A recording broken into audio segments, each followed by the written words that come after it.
pra nos cantil pra gente colocar a pinga disfarçada no casamento do seu tio?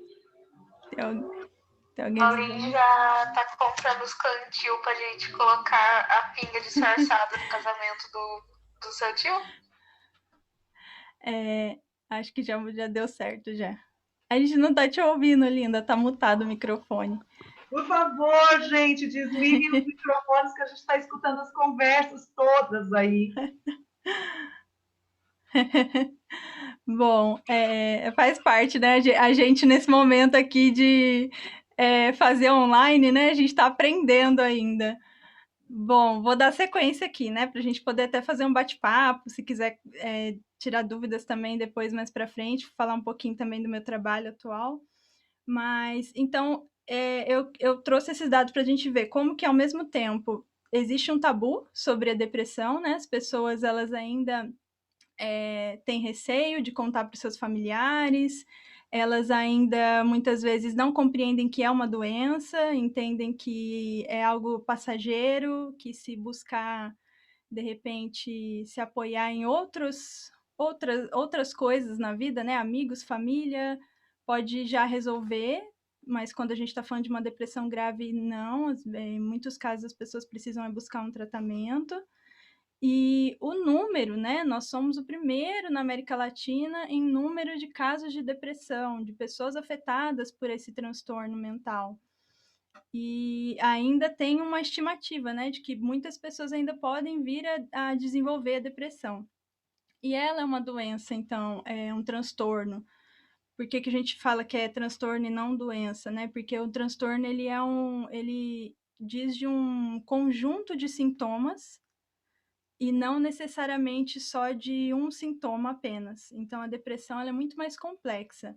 Ela é uma doença que ela hoje é incapacitante, em muitos casos, segundo os dados da Organização Mundial de Saúde, a depressão, ela hoje é em todos os países a primeira doença que aparece em caso de pessoas que se sentem incapacitadas para desenvolver seu trabalho, sua vida escolar, sentem prejuízos na família ou no âmbito social. E, apesar disso, é uma doença que ela tem tratamento e que os tratamentos eles podem trazer uma vida, a pessoa pode retomar a sua vida normalmente depois de fazer um tratamento, ela pode obter uma eficácia. Então, acredito que é algo que eu fico muito gratificada até da Unital abrir esse espaço para a gente falar sobre isso, porque é um tema muito importante de a gente discutir.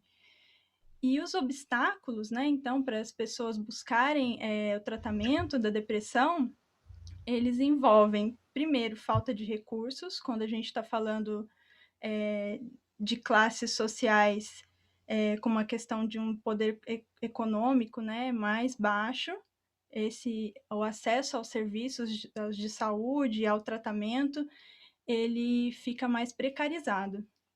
Aí a gente tem também como obstáculo a falta de preparo dos profissionais para identificar, né? Então, às vezes não é feita uma avaliação precisa ou uma avaliação adequada de que aquela pessoa ela tem um problema de saúde mental, que é a depressão, e que precisa ser tratado dessa forma.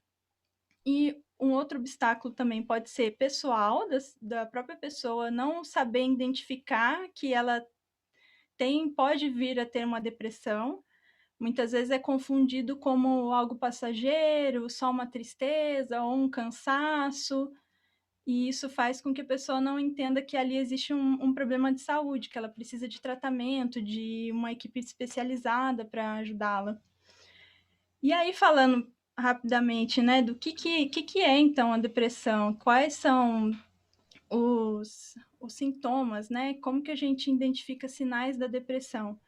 A depressão, ela tem por característica uma tristeza que não passa.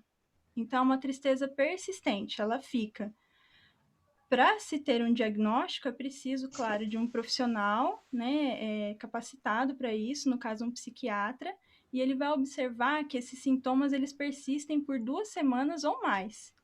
Então, essa tristeza que não passa, persistente, um humor deprimido, às vezes até assim sentimentos que podem gerar por essa tristeza que não passa, de uma sensação da pessoa se sentir vazia, se sentir como se a vida dela não tivesse valor, dela se sentir não se sentir com merecimento de ter as coisas na vida dela. A depressão, ela pode ter alguns sintomas que às vezes não são tão óbvios, que a gente percebe, às vezes não identifica, não caracteriza necessariamente como a depressão, que é alteração no sono, então ou insônia, ou então sono demais, alteração no apetite, a pessoa pode sentir muita fome, ou então não ter apetite, não ter fome, alterações na psicomotricidade, ou a pessoa se sentir muito agitada, ou então se sentir muito letárgica, lenta nos seus movimentos. E uma característica principal seria essa perda de energia para realizar as coisas. Aquelas atividades do dia a dia que a pessoa conseguia realizar, ela vai ter uma redução dessa energia, não vai conseguir mais realizar da mesma maneira. E uma perda do interesse, do prazer em atividades que antes ela realizava e que eram prazerosas para ela.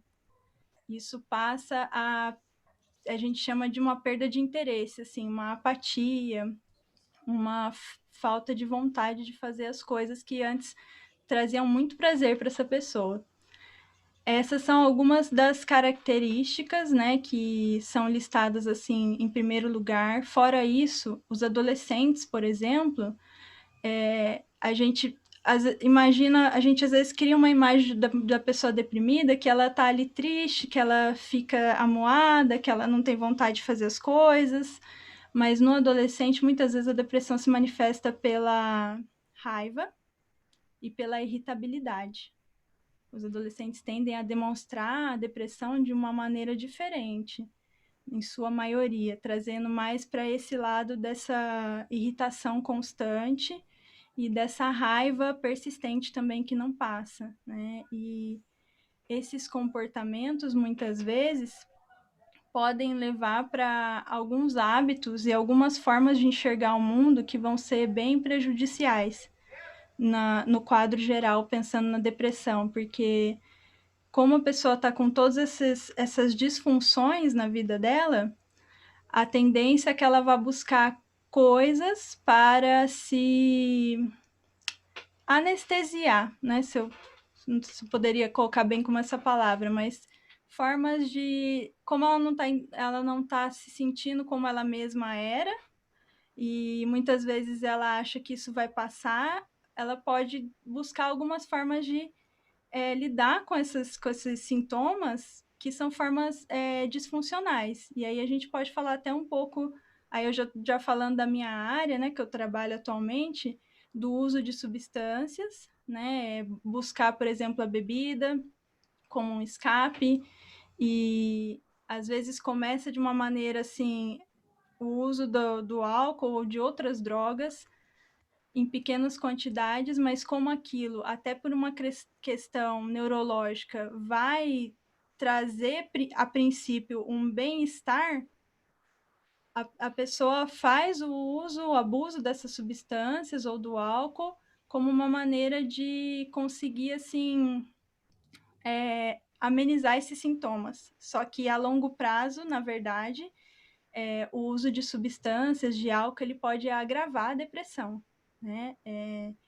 Hoje, no meu trabalho, quando eu atendo adolescentes e mulheres, né, eu trabalho no ambulatório de saúde, um serviço público que atende para dependência química.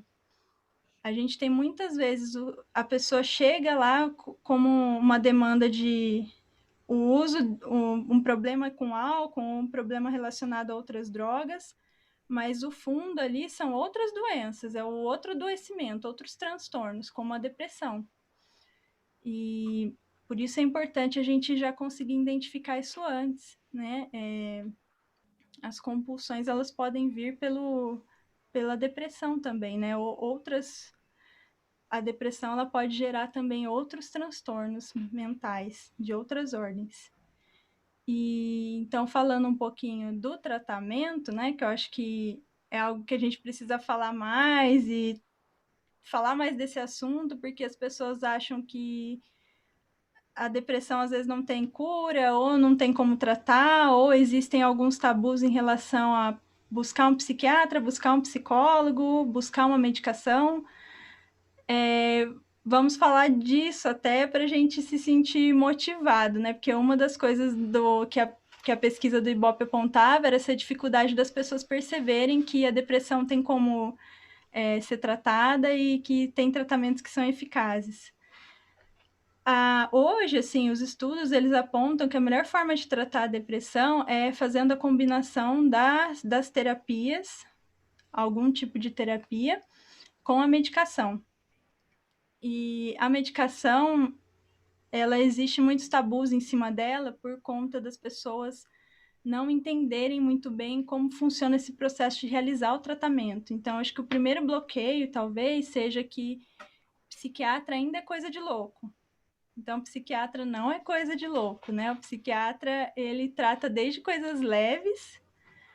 Se a gente, às vezes, está sentindo, assim, uma ansiedade, está sentindo alguma disfunção, assim, em relação a sono, a alimentação, a gente pode buscar o psiquiatra também, né? E o segundo, eu acho que é a questão de que medicamento não vicia.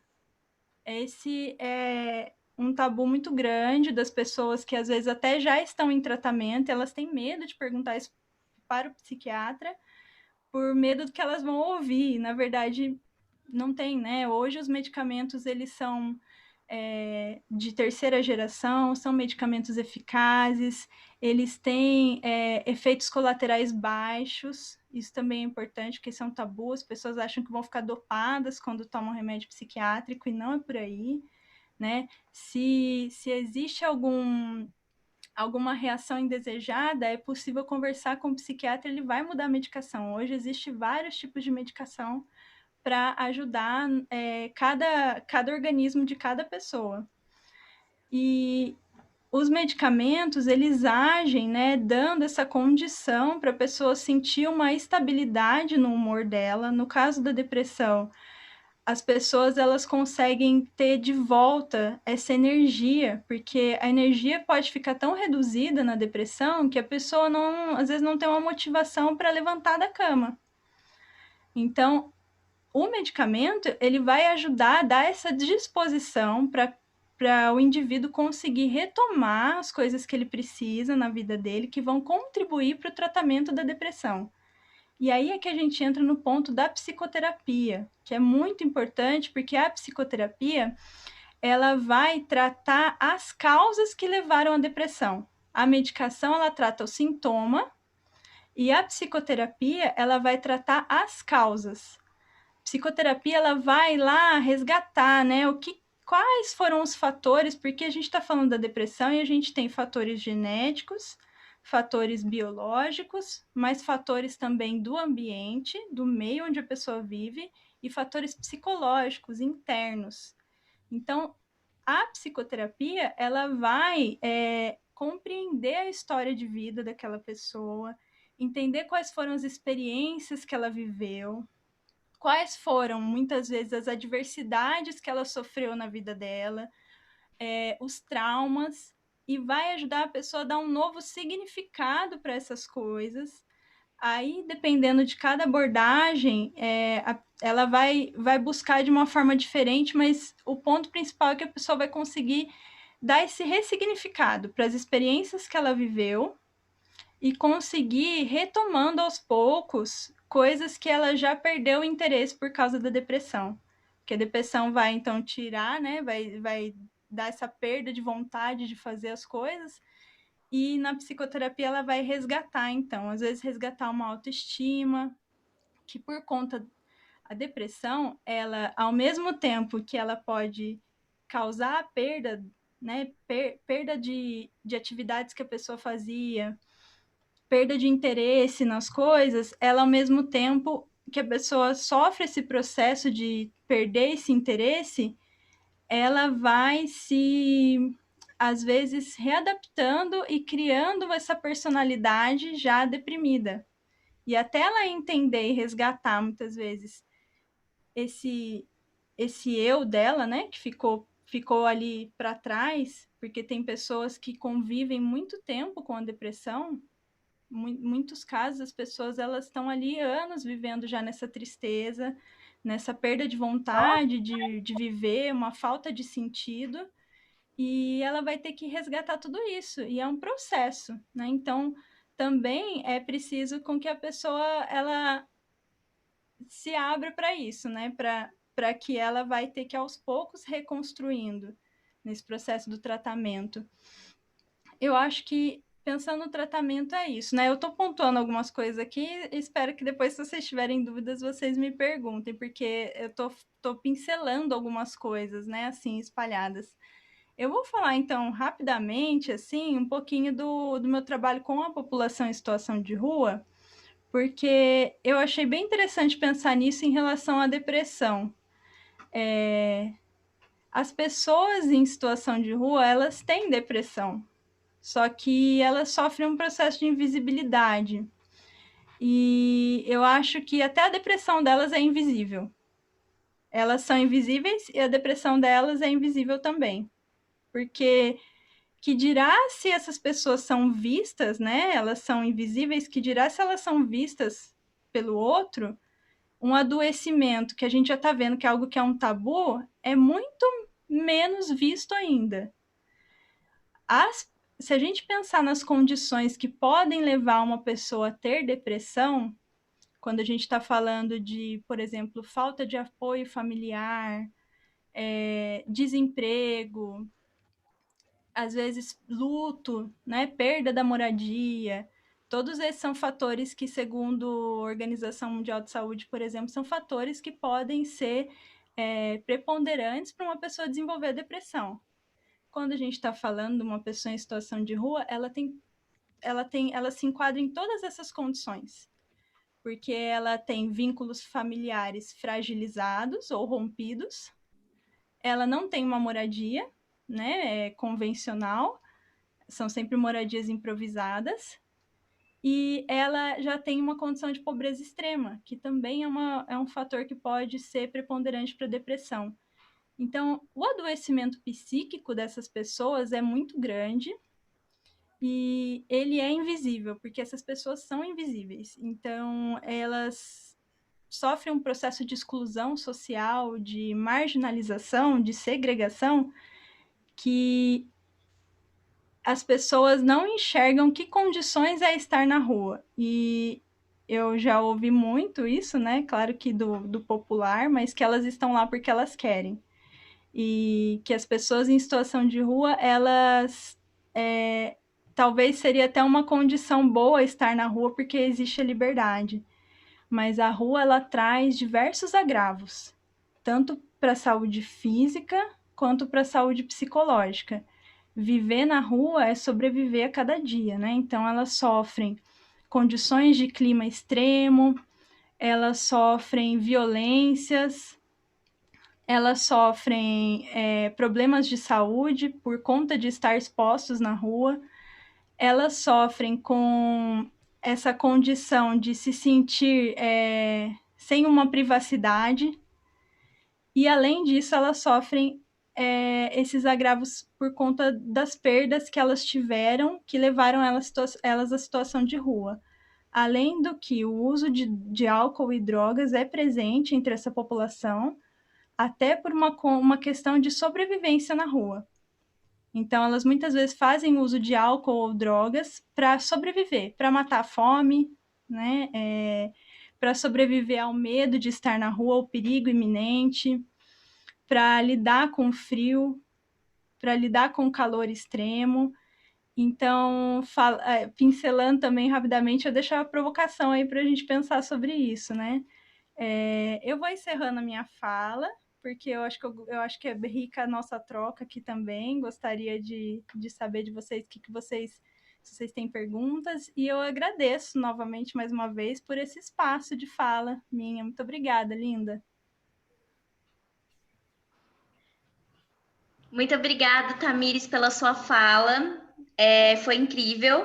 Eu vou deixar para abrir para perguntas para o final, tá bom, pessoal? Caso alguém não queira colocar uma pergunta, everyone, como tá aí para todo mundo, pode me mandar no privado, que eu depois passo aqui para Tamires ou para a professora Lindamar. Agora eu passo a fala para a professora Lindamar, que vai falar um pouquinho com a gente sobre suicídio. Pode começar, professora.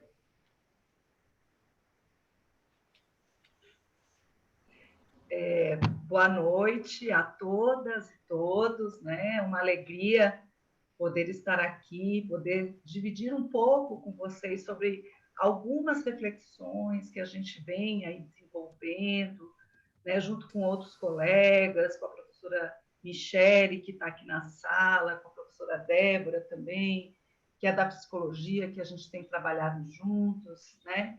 Nessa temática, e inclusive com colegas aqui em São José dos Campos, que a gente tem um trabalho aqui voluntário, né, nessa área. Então, é sempre muito bom a gente poder falar, né, embora seja um tema pesado, né, então é uma contradição, mas é bom porque a gente sabe que é importante, é necessário a gente falar sobre esse tema, né, que embora seja considerado aí um grave problema de saúde pública, visto inclusive por alguns especialistas como uma epidemia, né, em virtude do número elevado de pessoas que cometem suicídio no Brasil, em todo o mundo. Infelizmente, o assunto ainda é pouco abordado. Também estava falando da depressão, né, que já tem todo um tabu, imaginem a questão do suicídio, né? E mais do que isso, né, nós temos poucos serviços públicos para atender a população que apresenta ideação suicida, inclusive para os familiares de suicidas, que muitas vezes se sentem totalmente abandonados nesse processo, né? A família que perde alguém por suicídio, ela carrega uma dor muito grande, porque ela se sente culpada, ela se sente fracassada de alguma forma por essa situação, e muitos integrantes acabam adoecendo. A gente tem um trabalho já há 2 anos que a gente faz em São José, então a gente percebe muito essa situação, né? Então, eu gostaria de começar minha reflexão com vocês, dizendo que qualquer pessoa que esteja aí pensando em suicídio, é essencial que encontre alguém para falar sobre essa ideia, sobre esse pensamento, sobre os sentimentos, né, que estão aí nesse processo da sua vivência. Por quê, gente? Porque falar é um dos instrumentos de proteção, né? Quando nós falamos das nossas dores, nós aliviamos nosso coração, nós aliviamos nossa mente, isso em qualquer coisa, não é? Quantas vezes a gente está chateado, a gente brigou com alguém, a gente fala para outra pessoa, a gente, né, já se alivia. Isso tem muito a ver com o processo da psicanálise, foi assim que a psicanálise surge, né, com a fala. Então, falar é fundamental. E sempre tem alguém disposto a nos ouvir, né, que pode ser um familiar, né, a gente está falando aí quando a gente está com uma ideação suicida. Pode ser um familiar, pode ser um amigo, um professor, um profissional da saúde, se às vezes eu já estou fazendo tratamento na saúde. E aí, digamos que a gente não tenha ninguém dessas pessoas, não tenho coragem para falar para minha família, nem para amigo. A gente tem uma instituição muito importante hoje no Brasil, que a gente também tem recorrido bastante, falado bastante sobre ela, que é o Centro de Valorização da Vida, que é o CVV, né? Que funciona aí durante 24 horas por dia, através do telefone 188, né? Que é um recurso muito importante, que ajuda bastante, né? Porque são pessoas aí, são voluntários de todo o Brasil que recebem uma formação adequada para escutar as pessoas, para escutar suas dificuldades, para escutar suas queixas e suas dores, né? É uma organização muito séria e com um tratamento muito importante nessa área. Então, às vezes, se a pessoa, inclusive, falar, eu não quero falar, eu não quero ligar porque eu tenho vergonha, eles também têm um chat que funciona, né? E também, se não quiser pelo chat, tem o e-mail, né? Então, o que a gente tem percebido aí? Como o Estado não tem atendido de forma adequada essa demanda do suicídio, existem algumas instituições que estão fazendo esse tipo de trabalho, né?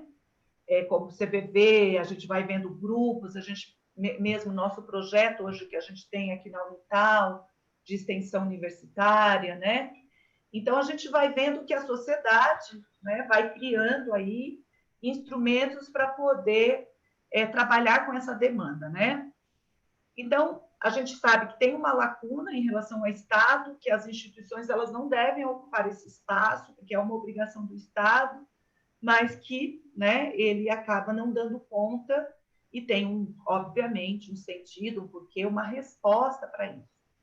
Mas, ao mesmo tempo, enquanto sociedade, aí eu chamo vocês, cada um aqui que está com a gente hoje, né, como defensores e defensoras dos direitos humanos que somos, porque acreditamos que viver é um direito, né, mas a gente tem que viver com dignidade e com cuidado, né?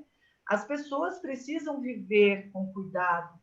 Eu fiquei pensando, Tamires, como que é essa questão do cuidado na vida na rua, né?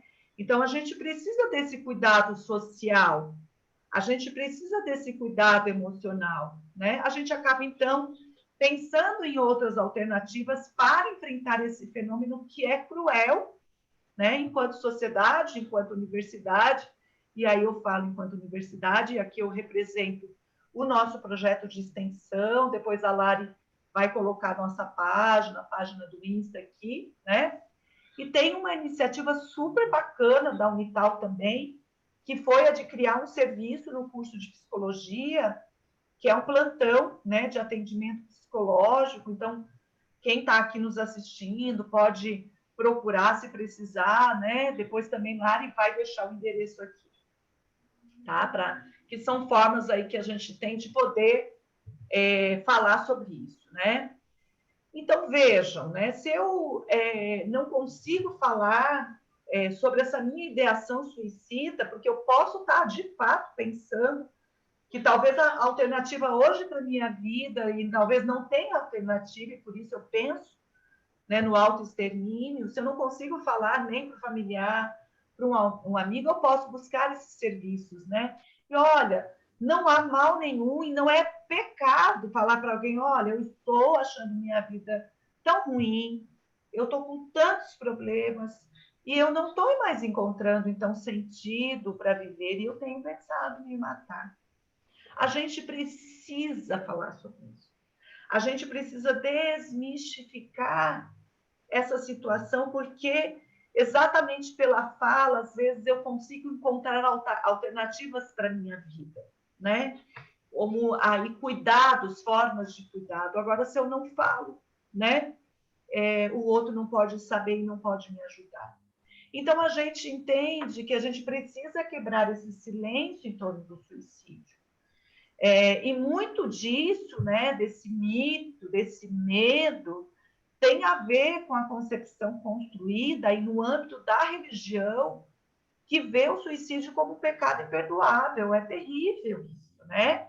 E aí isso faz com que as pessoas tenham medo de falar, ou se sintam culpadas, ou se sintam envergonhadas. Eu tenho uma colega que ela é evangélica e ela perdeu, né, uma pessoa conhecida, e a família, imagina, em hipótese alguma, fala, né? A menina se enforcou na própria casa e a família tem medo. Tanto é que a notificação, gente, até assim, pelos dados, muitas vezes é difícil de notificar, porque a família não tem coragem de falar, porque a família tem vergonha, porque a família, se é pecado, né? Se é um pecado imperdoável, ou então se a sociedade vai me julgar, como é que eu vou falar sobre isso, né? Então, essas famílias têm medo de serem julgadas e elas são julgadas mesmo pela nossa sociedade. A sociedade ela é especialista em julgar o outro, né? E, claro, esse silêncio ou pouco debate sobre suicídio também tem a ver com o desinteresse do Estado de assumir com seriedade um problema grave de saúde pública. Eu já vou falar para vocês os números, eles são assustadores, né? E quando nós falamos de saúde pública, e esse é um elemento que eu quero chamar a atenção de vocês, para que a gente possa criar, inclusive entre a gente nesse momento, uma rede de solidariedade para olhar para essa situação, não a partir como se fosse eu que estivesse vivendo. Então, quando a gente fala que é um problema de saúde pública, nós estamos dizendo que é uma situação que está posta na sociedade e que deve ser encarada coletivamente. Então, o suicídio, pessoal, não está localizado lá numa família, tá? Ou numa pessoa.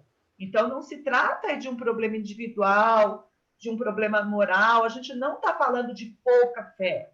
A gente também não está falando de fraqueza ou de covardia. Ou até, nossa, mas que coragem, né, que a pessoa teve. Né? Quanto sofrimento que levou o outro para, naquele momento, não acreditar que existe nenhuma possibilidade para a sua vida. Então, nós estamos falando de sofrimentos profundos que levam as pessoas a não encontrarem respostas para as suas dores, né? E aí a gente tem que desconstruir definitivamente esse senso comum de que depressão é coisa, né, de gente que não tem o que fazer, né? A gente vive numa sociedade doente e a depressão é a doença desse século e é a doença que vai mais matar, né? E 90% das pessoas que têm ideação suicida ou que cometeram suicídio, 90%, ou seja, de 10 casos, 9 pessoas apresentam algum transtorno mental. E aí, quando eu falo de transtorno mental, pode ser, por exemplo, uma pessoa ansiosa, né? Então, o suicídio, a gente precisa olhar para esse tema com muita atenção também, sobretudo pelo Estado, né? Mas, infelizmente, a gente vive hoje numa conjuntura, né, nesse governo do Bolsonaro, que, de fato, está de costas aí para os problemas sociais de modo geral, né? Para vocês terem uma noção, em 2014, que foi a última pesquisa mundial, a gente tem algumas pesquisas mais locais hoje, a Organização Mundial de Saúde ela vai divulgar um relatório com dados sobre o suicídio, informando que naquela data, né, haviam sido registrados 800 mil casos de suicídio por ano. Isso equivale, gente, olha só, que a cada 40 segundos uma pessoa se suicida no mundo. A cada 40 segundos. Naquela época, isso dava, em média, mais ou menos 2.200 casos. Esse cenário já se alterou. Então, em alguns países, como no Brasil, infelizmente, né, dada a irresponsabilidade dos nossos governos, que não investem em políticas públicas, o número de autoextermínio aumentou. Tá? Em 2014, nós tínhamos no Brasil 32 casos por dia. E as pesquisas vão falar, olha só, que se nós tivéssemos investimento na área da saúde pública, dos 10 casos, 9 poderiam ser evitados. Então, a gente está falando aí de um governo, né, que tem expressões genocidas aí, né, que sabe de um problema e que, de fato, não tem encontrado aí alternativas para poder enfrentar. Né? Então, isso é muito sério. Então, aí a gente poderia se perguntar assim, poxa, mas diante desse quadro assustador, né, o que está acontecendo no Brasil, o que está acontecendo no mundo que tem levado tantos jovens, tantos adolescentes a cometerem suicídio? Por que eu estou falando tanto jovens, tanto adolescentes? Porque os adolescentes e jovens eles estão entre o grupo que mais comete suicídio. Depois de adolescentes e jovens, são os idosos, tá? Os idosos. Então, são muitos os fatores relacionados ao suicídio, tá, gente? Tanto que ele é considerado um fenômeno multicausal. Ou seja, ele tem várias causas, o que também torna um problema complexo de se enfrentar. Então, as causas são de natureza social, né? Desemprego, problemas, conflitos, enfim, separações, tá? De ordem psicológica, de ordem biológica, de ordem cultural e de ordem ambiental também. E, geralmente, quem comete suicídio apresenta mais de uma causa, tá? Então, o que é importante a gente saber é que, né, desses casos, 90% de fato apresentava algum transtorno mental, especialmente a depressão. Aí vem um outro chamado, né, que nos revela aí que a sociedade precisa urgentemente olhar para a saúde mental da população. Então, tem um alarme aí. As pessoas estão adoecendo. Não sou eu, não é o meu vizinho, é a sociedade. Né? E a sociedade está precisando de cuidado. Agora, onde está este cuidado? Qual a efetividade deste cuidado? Então, se por um lado o SUS representa para a gente hoje uma política essencial, um avanço, né, na sociedade brasileira, a partir, sobretudo, da Constituição Federal, por outro, lógico, ela tem falhas. Né? Então, a gente sabe que faltam medicamentos, a gente sabe que faltam leitos, a gente sabe que faltam serviços para ofertar à população. Especialistas, por exemplo, como psiquiatras e psicólogos na rede pública, gente, assim, você leva 6 meses, no mínimo, para conseguir uma consulta, né? Mas ainda assim a gente tem um sistema, né, único de saúde que está aí. Mas o que é o agravante é que o SUS tem sido fortemente atacado nesse governo. Então, a gente precisa defender o SUS enquanto um patrimônio social do povo, né? Esse é um dado, né? Essa é a primeira questão. Nós precisamos defender o SUS, nós necessitamos de investimento na saúde mental, a população está adoecida. E por que a população está adoecida? E aí a gente tem algumas respostas, né? Como assistente social, né? Pesquisando nessa área, a gente traz algumas respostas aqui para vocês, mas tem outras, né? Muitas outras. Os especialistas, eles vão dizer que a primeira questão do suicídio, portanto, do transtorno mental, da depressão, da ansiedade, decorre do tipo de sociedade que a gente vive. Né? A gente vive numa sociedade capitalista, numa sociedade que apresenta um número absurdo de desigualdade, e essas desigualdades elas provocam aí um conjunto de expressões da questão social e de expressões da questão social que levam ao adoecimento. Então, é uma sociedade que, pelas suas características, promove o adoecimento social, o adoecimento mental e o adoecimento físico, tá? Uma sociedade diferente, a gente teria uma realidade diferente. Então, os autores vão dizer que a gente também vive, essa sociedade, ela tem uma característica forte, que ela é uma sociedade hedonista. O que é isso, né? Que é uma sociedade pautada no prazer e na satisfação imediata, no aqui e no agora. Então, a gente não está mais podendo esperar, né? Então, o prazer, ele tornou-se aí imediato e central nessa sociabilidade, né? Porém, um grande entrave é que a nossa vida não é só feita de prazer, né? Mas, sobretudo, e muito mais de desafios. Nós temos muitos desafios, todos os dias. Mas, como a lógica propagada é essa, as pessoas têm dificuldades de se frustrarem, né? Ninguém quer sofrer. E, sobretudo, nessa geração que está hoje, né? A gente pode dizer que ainda a minha geração, né? Eu tenho 50 anos, a minha geração ainda foi uma geração que ainda vivia alguns processos, aí dava conta de algumas questões, mas a gente também teve muitas falhas no processo educativo e a gente não deixou nossos filhos sofrerem, né? E também tem um elemento muito forte aí da sociedade. Ninguém o que está colocado é que não é para sofrer, né?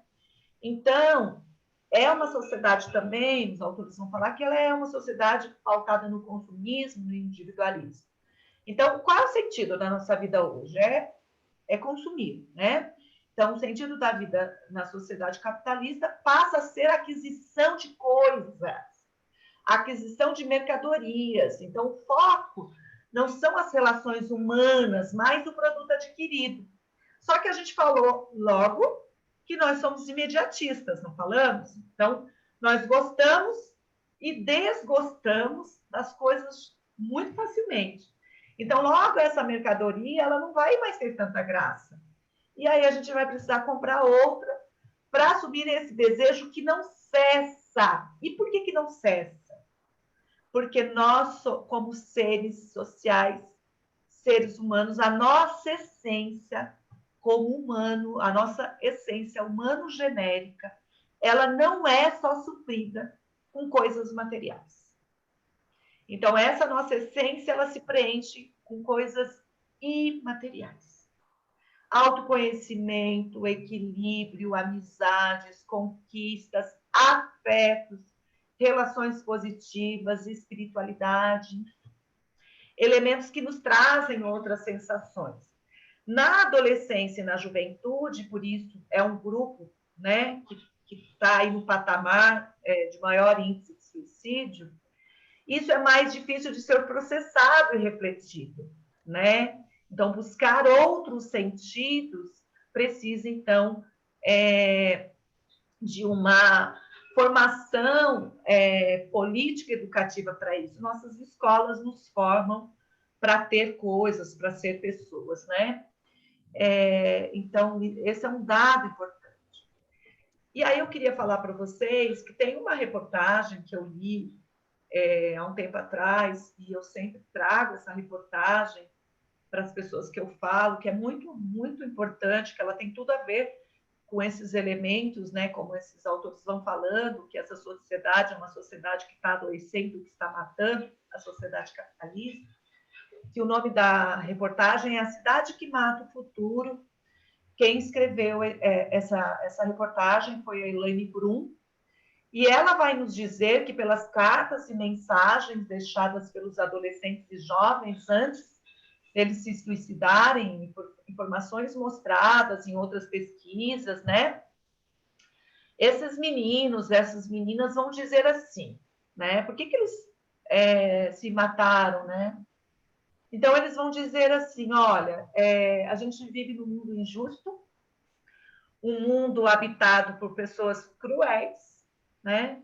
A gente vive num mundo que é impossível se tornar aquilo que se coloca para a gente, que a gente gostaria de ser. A gente vive num mundo com muita violência fora de casa e muita violência dentro de casa.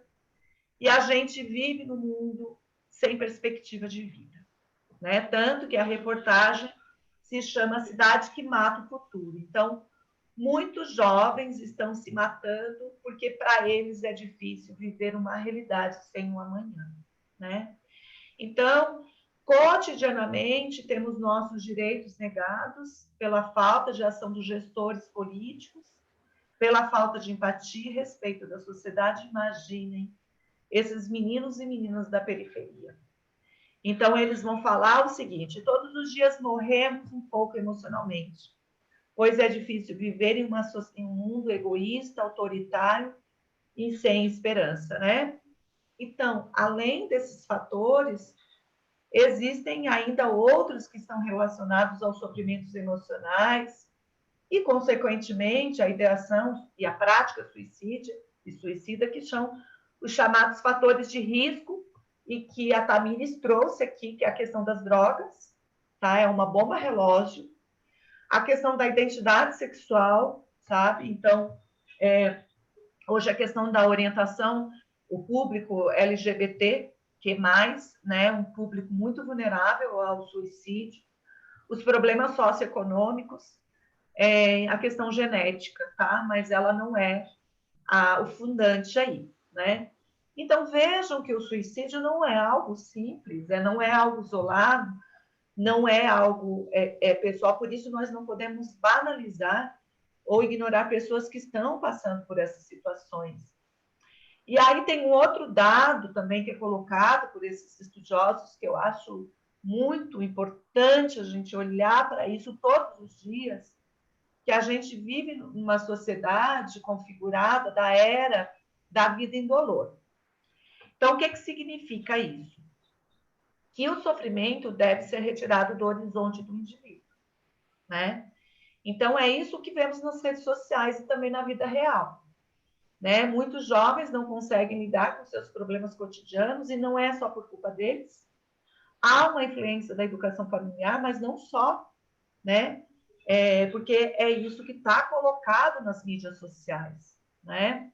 Tem um texto escrito, que foi escrito em 2018, intitulado A Incrível Geração de Fotos Sorridentes e Travesseiros Encharcados, que foi escrito após o suicídio de 2 jovens de colégios privados de São Paulo, porque chocou a cidade de São Paulo, porque eram escolas privadas, as escolas mais caras de São Paulo, e os meninos que, né, se mataram eram meninos ricos, né? E chocou a cidade, porque, nossa, né? Os meninos da classe média alta estão se matando, né? Porque o suicídio não tem classe social, né? Então, eram meninos que tinham uma boa condição financeira, como se isso fosse o suficiente para preencher, né, a essência humana, né? Então, o que ela vai falar é que essa necessidade da aparência X, Y, né, e das inverdades que reinam nas redes sociais, isso tudo nos traz uma frustração, porque muitas coisas que são colocadas ali não são reais. Pode até ser o que a gente deseja, mas nem todas são o que nós vivemos, né? Então, o Instagram, o Facebook, as outras redes sociais se transformaram para muitos jovens, para muitos adolescentes, a sua própria vida, mas é uma vida que não é verdadeira, né? E é muito difícil lidar com essa dualidade. Tem um documentário incrível, gente, assistam, sobre as redes sociais, agora que está passando, né? Está sendo muito divulgado, que numa das cenas a menina ela tira uma foto, né? Uma menina linda, tirou uma foto e ela colocou o cabelo assim, né? E ela tirou uma selfie. E ela coloca lá no Insta. E ela estava se achando super bonita, aí veio alguns comentários, e teve um comentário sobre a questão da orelha dela. E ela olhou e paralisou naquele comentário. E ela começou, em casa, a olhar, né, a orelha dela. E ficou olhando, olhando. E ela foi murchando, murchando. E aquilo teve um peso para aquela menina. Teve um peso absurdo. Tanto é que o pessoal está falando que hoje o maior pedido de cirurgias plásticas do pessoal que tem grana é para que as cirurgias, as meninas e meninos possam ficar parecidos com as fotos que são postadas, as fotos shopping, né? As fotos postadas. Então, vejam que o lugar e o momento que nós estamos vivendo, né? Então, diante de tudo isso, nós podemos afirmar que muitas coisas nessa sociedade não vão bem. Não vão bem. E por isso nós precisamos rever a forma que nós vivemos, nossas relações comunitárias, nossas relações familiares. Aí eu estava vendo, antes dessa fala, dessa prosa aqui, né, o coletivo de Taubaté, né, nos enchendo de esperança, nos enchendo de vida, né, porque o próprio Nietzsche fala, né, que sem arte não haveria possibilidade de encontrar o próprio sentido da vida, então a gente precisa buscar outros caminhos, né? E mais que isso, a gente precisa investir na saúde mental, no cuidado do ser humano, né? Porque isso é fundamental. Então, já aí para finalizar, né? A minha fala, né? É preciso que esse território vivido por esses adolescentes e jovens seja um espaço de esperança, seja um espaço de alegria. É necessário que esse território vivido por todos nós, né? Crianças, adolescentes, jovens, adultos, né? Nós, idosos, seja um espaço possível de viver. Né? Esse é um chamado, gente. Eu sei que é difícil, né? Mas o suicídio é revelador do fracasso da sociedade e a gente precisa ver isso. Né? A sociedade fracassou e, de alguma forma, nós também fracassamos como homens, como mulheres. É isso que eu queria trazer para vocês.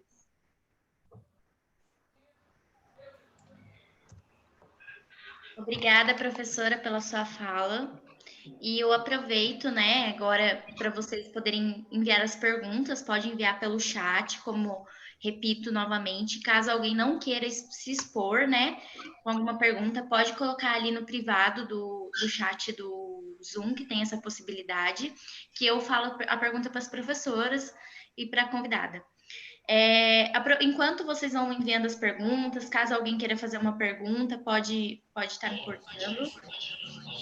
Eu vou enviar para vocês aqui no chat o Plantão Psicológico Online, que é um projeto, né, que tem profissionais e pessoas capacitadas disponível para estar fazendo atendimento, para estar fazendo um bate-papo, para poder distrair. O objetivo é trabalhar a saúde mental nesse período de isolamento social, né? É totalmente seguro, é gratuito e é confidencial. Você não precisa se expor para estar lá.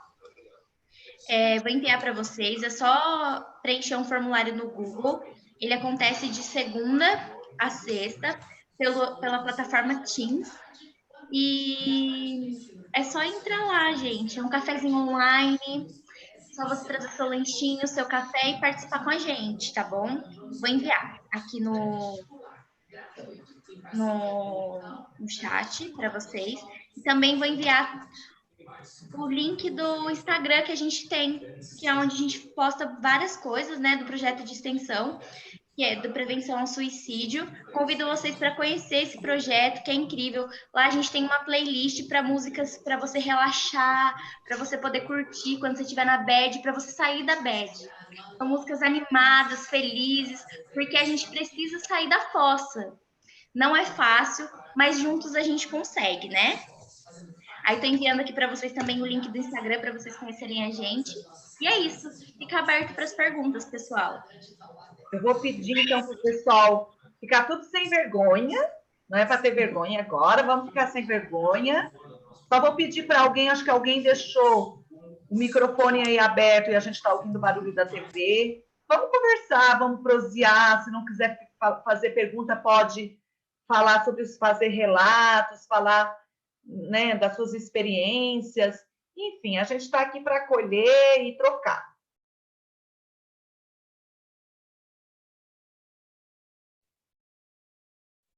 Vou aproveitar, trazer um relato da minha vida, de uma vivência. Quando eu fiz 18 anos, eu passei por muitas dificuldades na minha vida, porque é uma fase que a gente está passando por transformação. E é difícil aceitar algumas dessas transformações. E eu tive muita dificuldade em aceitar. E eu sentia que a minha vida não tinha sentido e que a única saída seria se eu me matasse. Eu tentei, até aí os meus pais, eles não levavam a sério que eu tinha algum problema, que eu precisava de ajuda, eles achavam que era frescura de adolescente. Só que eu tive alguém que quis me ajudar. O meu namorado, ele estava lá do meu lado, ele enxergou isso, que eu precisava de ajuda. Só que eu tive a minha tentativa de suicídio. E quando isso aconteceu, eu passava com a psicóloga no posto. Gente, é muito difícil passar com psicólogo no posto. Eu fiquei 3 anos na lista de espera, como a professora Lindamar falou. É muito cheio. Então, essas iniciativas são muito importantes. O CVV, o nosso Instagram do Prevenção ao Suicídio, se vocês chamarem a gente lá e vocês quiserem ajuda, a gente ajuda vocês. Esse bate-papo do psicológico, de ajuda psicológica, está disponível, gente, procura ajuda. Porque o primeiro passo para o problema se tornar menor é falar sobre ele. E quando eu falei sobre o meu problema e eu procurei ajuda, eu quis ser ajudada, ele se tornou muito menor e foi muito mais fácil. foi muito mais fácil da gente poder lidar com ele. E aí eu tive a ajuda da minha família, porque quando você é adolescente, você é maior, mesmo você sendo maior de idade, e é um assunto desse, em alguns casos, como eu tive a tentativa de suicídio, eu tive que eu tive que abrir, né? Tive que expor isso para minha família, porque eu não podia ficar sozinha. E aí eu fui procurar, né, um especialista, e esse especialista perguntou que alguém de confiança da minha família. Ah, mas eu não tenho alguém de confiança da minha família. Com quem eu posso falar? Você tem os seus amigos, você tem um professor da faculdade, você tem alguém que te apoia todos os dias, porque você é importante para alguém. Não importa, gente, você é importante para alguém. Você vai fazer falta para alguém. E quando eu procurei ajuda, foi a melhor coisa que eu fiz, porque falar sobre o problema tornou ele muito menor. Essa foi a minha vivência.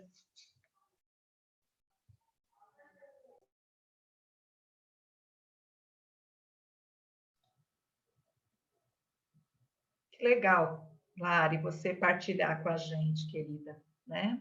Muito bom isso.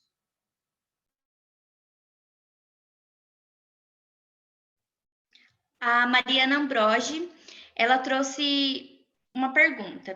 Falou que as falas foram muito pertinentes e ela queria saber se existe alguma abordagem terapêutica mais indicada para pessoas com depressão, ou é algo de mais afinidade com a abordagem mesmo, ou é mais a afinidade com a abordagem mesmo.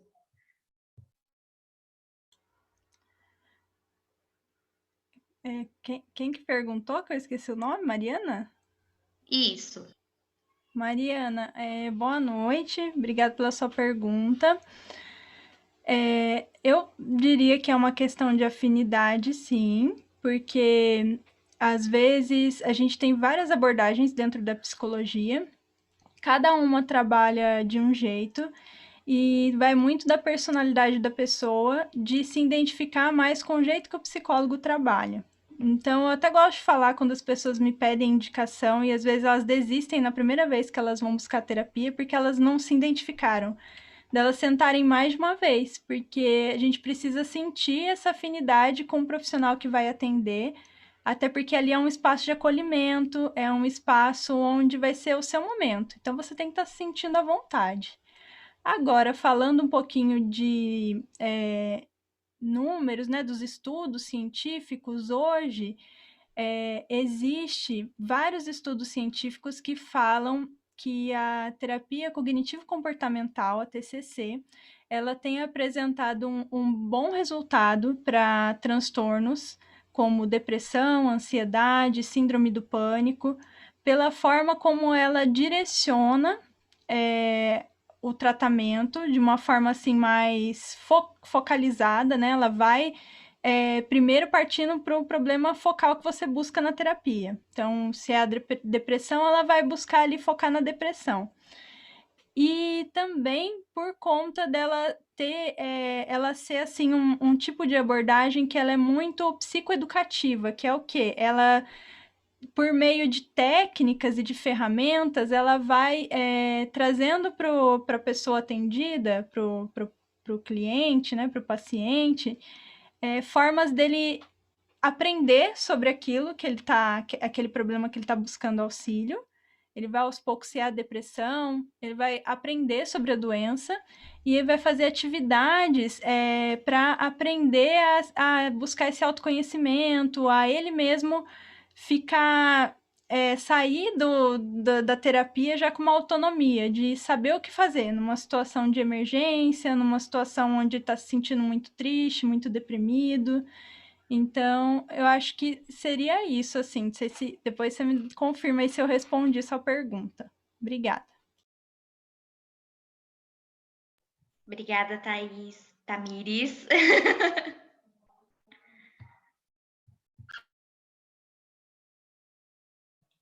Acho que a gente podia dar uma... Karina, a Karina está aí? A Karina Almeida? Oi, professora. Oi, querida, socializa com a gente o que você colocou aqui no chat. Você teria vontade, você sentiria vontade para fazer isso? Calma aí, que é meio complicado. Calma aí que eu vou falar o porquê no chat, tá? Ah, entendi. Tá bom. Então eu vou. Ela fala assim que é extremamente difícil a gente aceitar que tem depressão, principalmente quando o ambiente familiar te culpa por isso, dizendo que é frescura, falta de Deus, ou simplesmente uma desculpa para não querer fazer as coisas, para não sair da cama. Eu acho que você pode, Tamires, responder aí, né? Então, eu acho que é uma questão que é uma vivência que muitas pessoas com depressão trazem, dessa dificuldade de pedir ajuda, de encontrar espaço para falar sobre sua dor, em muitos sentidos por conta desses tabus que são colocados sobre a depressão, até mesmo sobre a ideação suicida, né? Pensar sobre morrer é uma coisa que eu vi uma vez um dado falando que numa sala com 30 pessoas, uma já pensou sobre a morte, né? Sobre morrer. Então, é algo que a gente muitas vezes coloca como algo muito distante, mas que muitas pessoas já podem ter pensado sobre isso e não buscam ajuda por essa vergonha do julgamento, do preconceito que carrega você se sentir doente emocionalmente. É difícil das pessoas entenderem que a doença, os transtornos mentais, eles começam muitas vezes, eles podem depois manifestar no corpo, né, no físico, mas muitas vezes eles começam antes ali, já no adoecimento, no pensamento mesmo, pensamentos que vêm para a pessoa, um desânimo, e isso pode ser interpretado dessa falta de vontade mesmo, né? Ah, é preguiça, é, você está precisando arrumar alguma coisa para fazer, ou então você está precisando ir para a igreja, né? E na verdade não, a gente hoje já está comprovado que é uma doença que precisa de tratamento e a gente precisa então falar sobre isso, né? E se, como a Larissa colocou, né, da experiência dela muito pertinente, às vezes pode não ser dentro da nossa casa que a gente vai pedir ajuda, mas se a gente tem aquela pessoa que a gente tem uma boa conversa, que a gente sente que é uma pessoa que tem uma escuta, que se preocupa com a gente, é o momento para falar sobre isso. É um momento para se abrir um pouquinho e conversar, e isso é essa sensação mesmo que a Larissa falou. Quando você fala sobre o seu problema, parece que aquilo já toma uma outra proporção menor, né? Do que a angústia que você tem, além de estar com aquele problema, ficar guardando isso e não poder falar, não poder verbalizar para alguém. Então, procurem uma pessoa que vocês possam se sentir confortáveis para pedir ajuda, né? E se for também esses canais, né, como foi colocado aqui da Unital, o CVV, é um ótimo ponto de partida também para pedir ajuda. Tamires, tem uma pergunta da Nath Gomes, que ela pergunta assim: como foi seu processo durante sua formação em relação a doenças como depressão? Bom, na minha formação, a psicologia a gente estuda muitas coisas, então eu diria que a gente não aprofunda muito. Por exemplo, em qual for o transtorno de saúde mental. A gente tem uma matéria, né, onde nós estudamos a questão do adoecimento, mas não, a gente vai ter, parece que mais contato, assim, isso vai ficar mais próximo no momento do estágio, que aí a gente vai para supervisão, para discussão de caso, e a gente começa a identificar que é uma demanda, que é recorrente, e aí ali, vivenciando isso na prática, a gente consegue associar a teoria e compreendendo como que a depressão ela é trazida para a queixa, né, do paciente, mas eu acho que é isso, foi mais assim no momento onde eu fui para o estágio que eu consegui assim associar mais de que forma que a depressão hoje ela é esse mal do século, né? Esse adoecimento que vem cada vez mais aumentando o número de pessoas.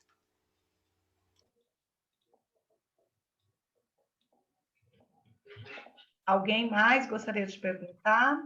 O Rian trouxe uma pergunta também. A taxa de suicídio entre a comunidade LGBT é muito alta, especialmente entre pessoas trans. Como você teve alguma experiência com isso na sua formação? O Ryan está perguntando para Tamires ou para... Eu acho que é para Tamires. Acho que ele respondeu aí, vê aí. Sim, é para Tamires, linda, é para Tamires.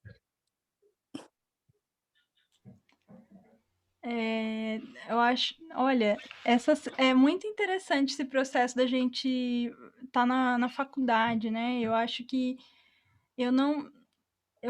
Eu lembro até que essas siglas e esse alcance da pauta LGBTQI+, ela foi assim algo mais discutido talvez dentro do campus, da vida acadêmica agora, eu diria assim, porque a gente na nossa formação, nas disciplinas, a gente vê as coisas de uma forma geral. A gente não vê, por exemplo, essas questões de adoecimento psíquico para cada tipo de população. Então, a gente não tem um enfoque específico.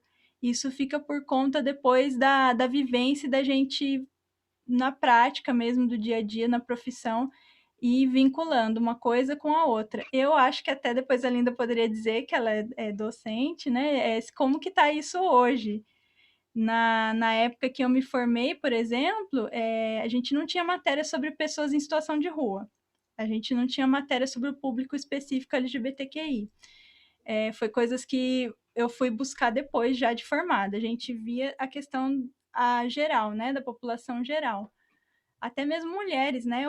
Eu trabalho hoje com um público específico, adolescentes e mulheres. Também não é algo que a gente viu, o adoecimento específico desse público nas disciplinas da faculdade.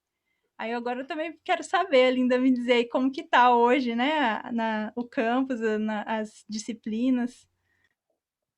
Então, eu, na verdade, a minha formação eu sou assistente social, né? Meu campus é lá de humanidades e o pessoal da psicologia fica em outro espaço.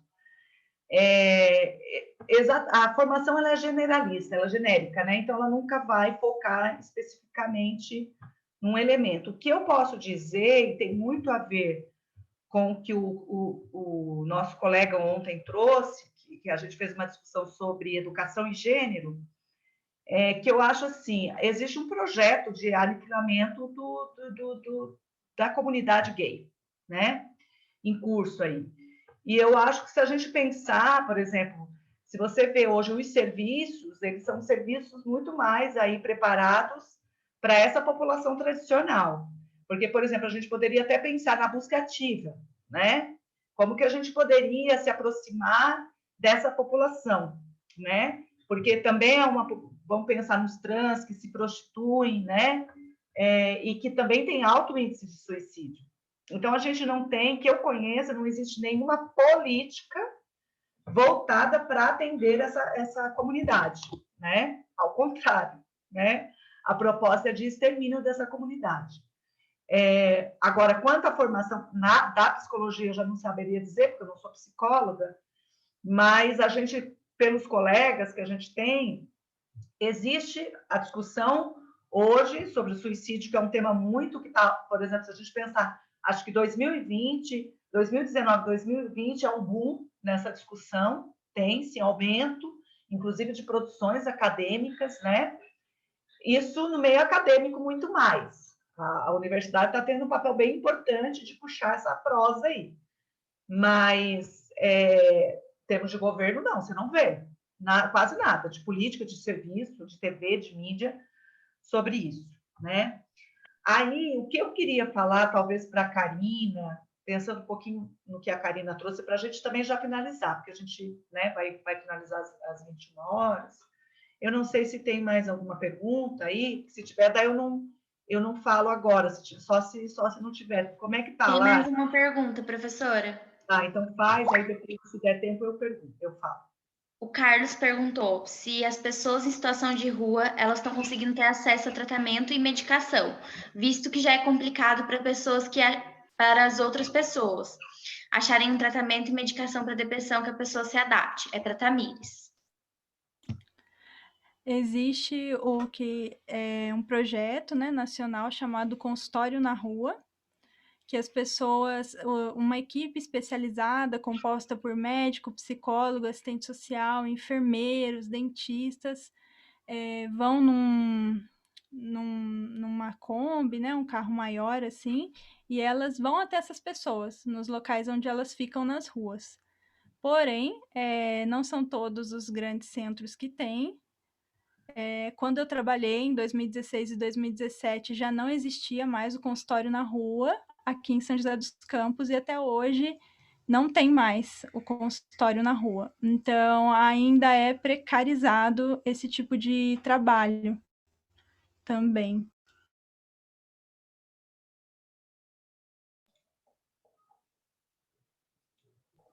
Essa foi a última pergunta. Então, eu acho assim que eu poderia finalizar trazendo um pouquinho aqui da reflexão que a Karina nos traz, né? Que às vezes também a gente sem saber, a gente também erra no acolhimento, né? Da pessoa que tem ideação suicida. Então, a gente sempre fala assim que a primeira coisa, porque às vezes a gente fala assim, mas o que eu vou falar, né? A pessoa me falou, estou pensando, né, em me matar, o que eu vou falar? Primeiro, a gente sempre fala dessa importância de oferecer uma escuta amorosa, sabe? Que é uma escuta com afeto, com humanidade, sem julgamentos. Depois a gente não fazer crítica, né, rebater, porque às vezes a gente fala, nossa, mas isso é pecado, né? Porque a gente reproduz o discurso, né? Mas isso, tirar a vida é pecado. Bom, para ela é a única solução, não é pecado, né? É nós que temos que oferecer aí outros caminhos, né?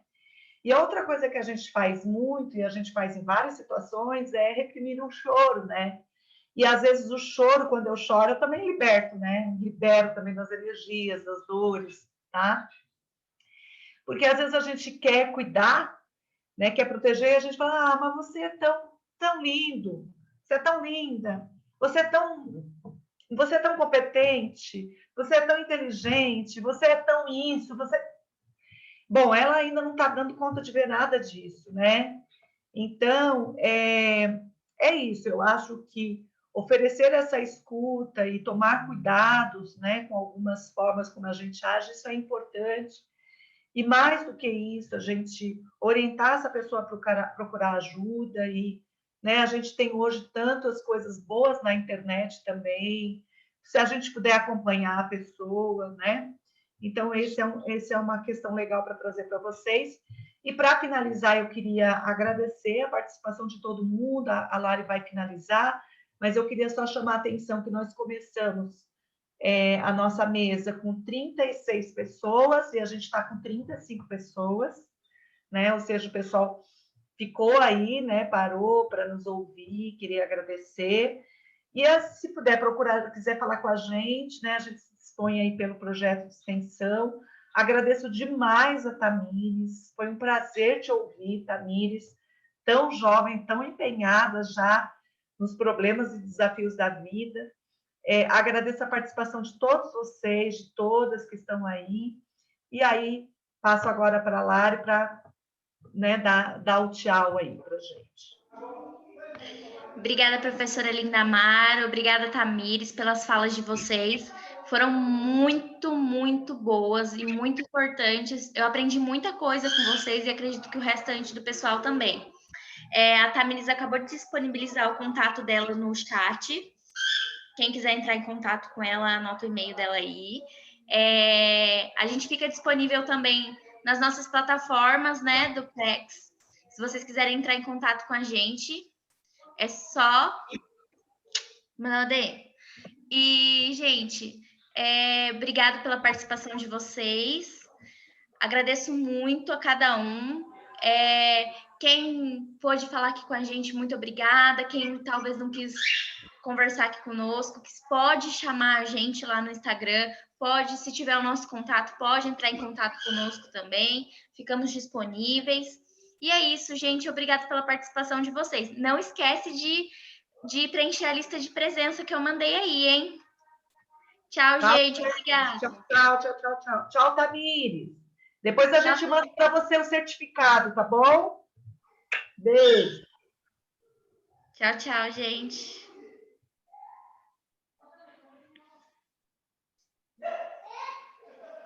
Tchau, boa noite. Boa noite.